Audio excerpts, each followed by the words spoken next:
qolada reer qorlugud ha loo sheegay dagaal kala shaalan dhamaado ha loogu dhaarto qorlugud meesha la yiraahdana colaad uma baahna biyo u baahantay riigag loo qodo waxaan arkay oday islaamku maamaaya odaygaas waa ciil qaba waa ciil qabayaasha kala shaalan ka haray odayaal ka hadlayay tuulada qorlugud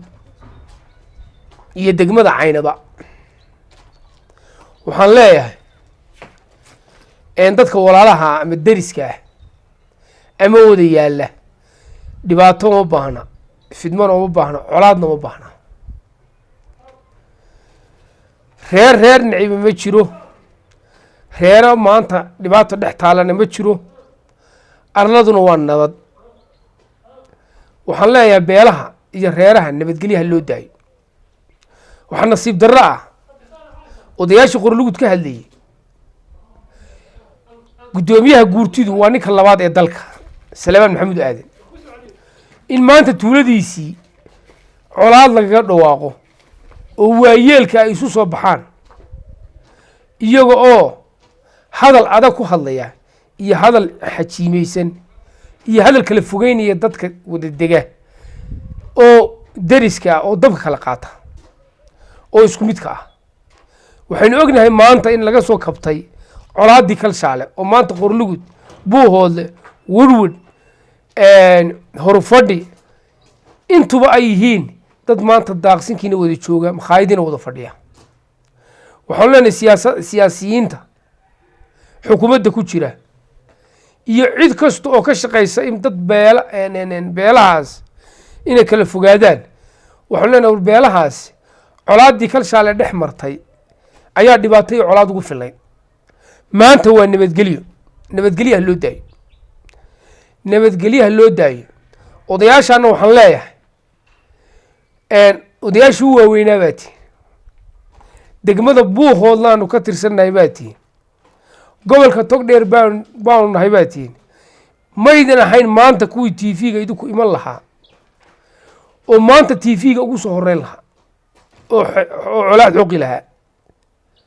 oo hadalla xanafle iyo hadal xajiilna oran lahaa waxaan leenahay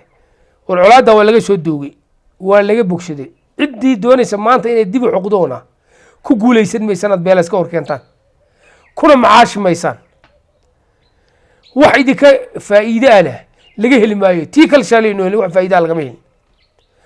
maantana ninkii isla kaadhkaa dib u xoqo kuu xukmi maayo dadkaa wada degan nabad ha loo daayo dadkaa wada degan wada noolna nabad ha loo daayo yay siyaasadda iyo beelu isku khaldamin wixii siyaasadda iyo wixii maamula ee laga wada hadlayo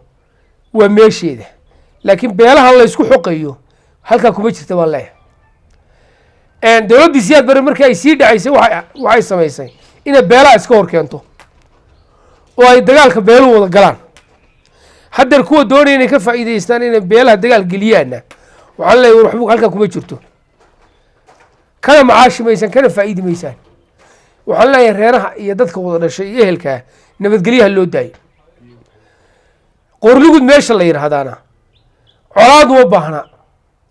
biyo u baahantay riigag loo qodo waa hawd waa oomane ninkii qorlugud wax u tarayo ceelu qod riigagu samey cusbitaal caafimaad u dhis laakiin colaad uma baahna